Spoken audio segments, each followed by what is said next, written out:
Whoever said there was no such thing as a bad business name was lying to you. Seriously.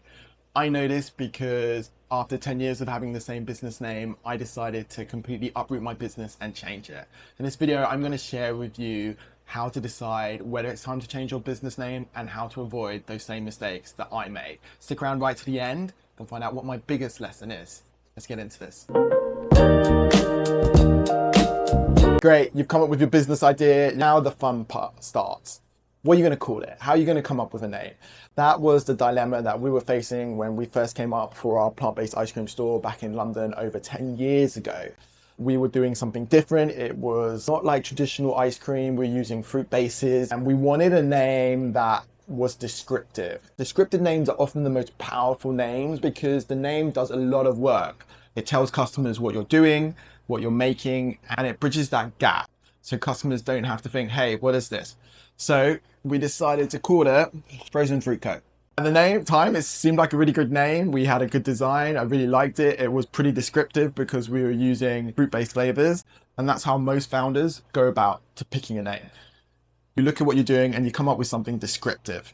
Other ways can include a random word, something relating to your life, but often the time descriptive names work the best in my personal opinion. How do you know you have a bad name?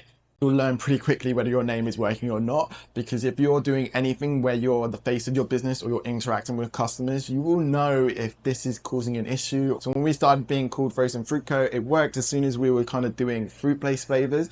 But as we expanded and we became more experimental, we moved more to Ben & Jerry plant-based style ice cream.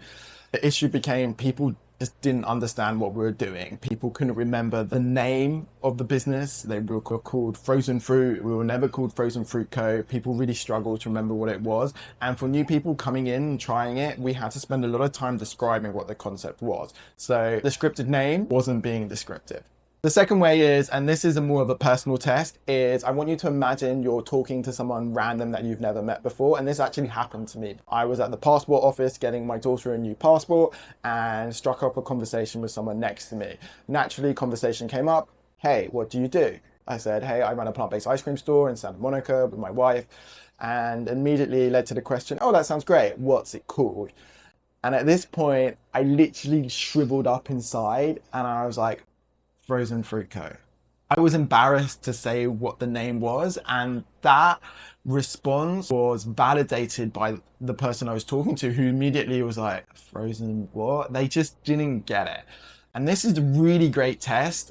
The stranger test, I'm going to call it. It's really great because you can tell straight away if some random person isn't going to be excited about just the name of your business. How are you going to get people to even come in and look at you? Final test, I think, is whether or not is it expandable. How scalable is this name? You have this name of this business. Is this something that could actually grow into a multinational, huge, big brand? Imagine your store or your concept or whatever. Imagine it's across the country, across the states. Is this a name that will translate into that? If it isn't, then you probably have the wrong name. Frozen Fruit Co. isn't something, a brand I could imagine across the US as a name. We needed something different to be able to bridge that gap from going from one location to multiple locations. How hard was the change? At this point, you may be thinking, you know what, I am thinking of changing my business name as well. And you might be thinking, so how hard is it? What is actually involved? The hardest part, I think, was just coming up with a new name. For years, we were talking about changing from Frozen Fruit Co. and we could just never come up with a new name that we wanted or liked. If you're going to change a name because you got it wrong the first time, you want to get it right the second time. So how do you pick a strong name? Well, again, I'm going to break this down into different categories. The first one is the say it out loud test. Say the name out loud. This is, again, coming back to that time I was talking to this person at the passport office. But how does that name make you feel? Are you proud to say it out loud? Now we're called Big Love Plant-Based Ice Cream. I'm much more happier saying that to someone. Say it out loud. Speak it to other people. See what other people's reactions are. That's a huge test of whether or not your name will work.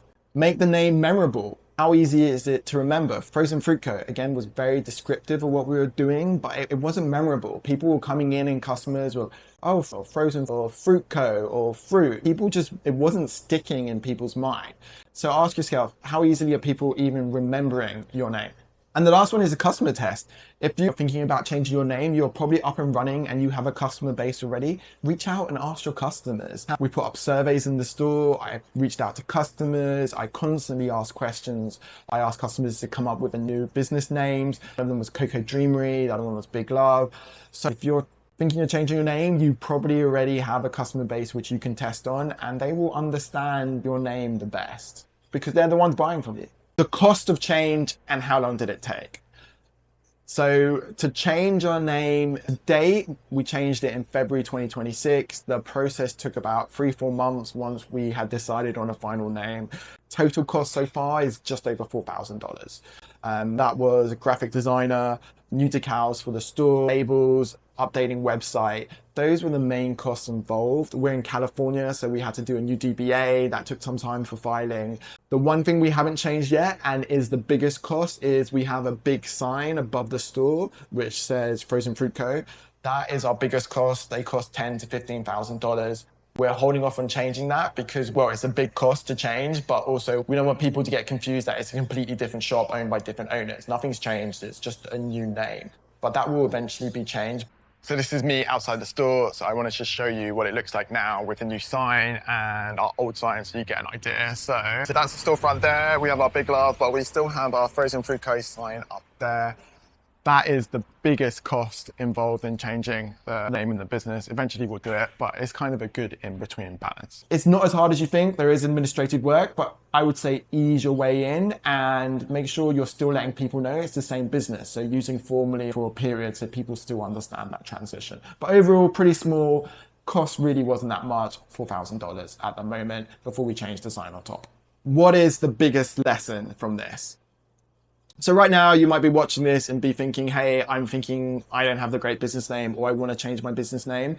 And if you're going to take anything away from this video, I would say this: don't be afraid to change. It's okay. You can't get everything right. It's not about always having the perfect name, but just know you can change your business name. It's a little bit of an administrative burden, but you can keep the costs down and it can happen and you can do it. It's okay to be wrong. It's okay to change your business name. And to be honest, if you think it is going to help and improve your business, then you really need to consider it. Since we've changed our name, we've seen increase in tagging on social media, more awareness, people coming in, understanding the name more, being able to recognize us. We've seen an uplift of at least 10 to 20% by just changing the name alone. I would say don't be afraid to change. Just because you came up with the name doesn't mean it's a great name. It's okay to be wrong. Change your name if you want to. I want to ask you some questions. Have you changed your business name? Are you thinking about changing your business name? How did you handle it and what did you do about it? Why did you change your business name? Share in the comments. I'd be really interested to hear your stories. Was it easy? Was it hard? What were the costs involved?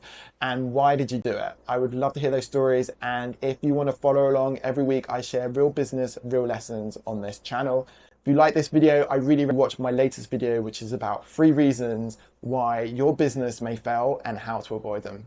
Remember, business isn't about being right. It's about making the best decisions for your business. Big love.